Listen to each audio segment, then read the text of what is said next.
Salom, saudaraku, setiap orang pasti pernah mengalami keadaan yang buruk dalam hidupnya. Suatu keadaan yang tidak pernah diduga terjadi sebelumnya. Ini bisa saja dipengaruhi oleh keadaan yang dari dalam atau faktor dari dalam maupun juga dari luar.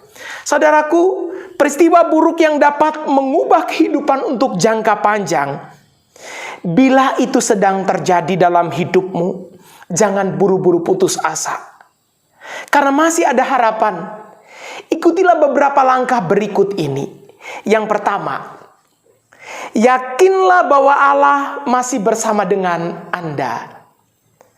Bagaimanapun keadaan Anda sekarang, yakinlah Yesus masih peduli.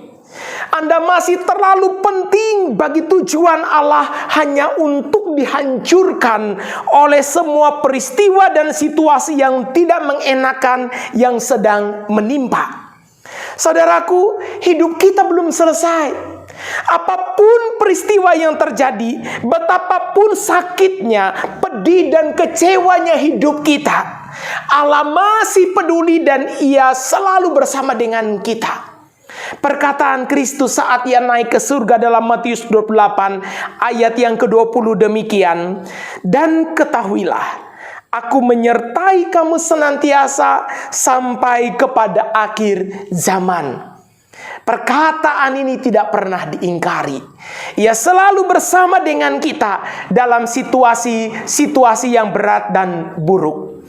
Yang kedua, izinkanlah Tuhan untuk menjamah bagian-bagian hidup kita yang sedang terluka.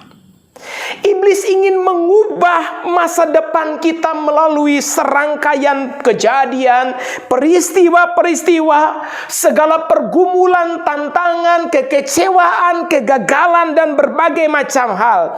Tetapi Allah sanggup memulihkan secara keseluruhan seolah-olah peristiwa itu tidak pernah terjadi.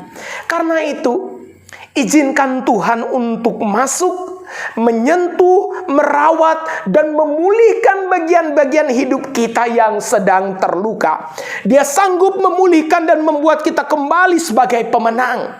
Saudara, jangan biarkan iblis memperkatakan sebuah kebohongan seperti ini, bahwa Anda tidak akan pernah dapat dipulihkan selamanya. Hidup Anda telah hancur. Engkau tidak memiliki masa depan. Engkau telah melakukan banyak kesalahan dan segala sesuatu telah berakhir. Tidak, karena Allah dapat memulihkan keadaan kita. Yang ketiga, hiduplah sebagai pribadi dengan kondisi hati yang baru.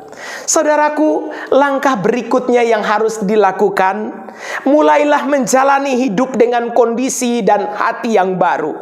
Lupakan semua yang terjadi di masa lalu, segala sesuatu yang menyakitkan, kegagalan dan berbagai macam pergumulan yang terjadi di belakang kita.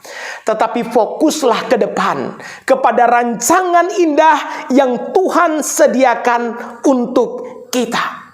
Ada rencana Allah yang lebih baik setelah semua peristiwa itu, untuk melayani dan hidup kita menjadi berkat bagi orang lain. Yang keempat, mengatasi kepedihan hidup. Maka ini yang harus kita lakukan.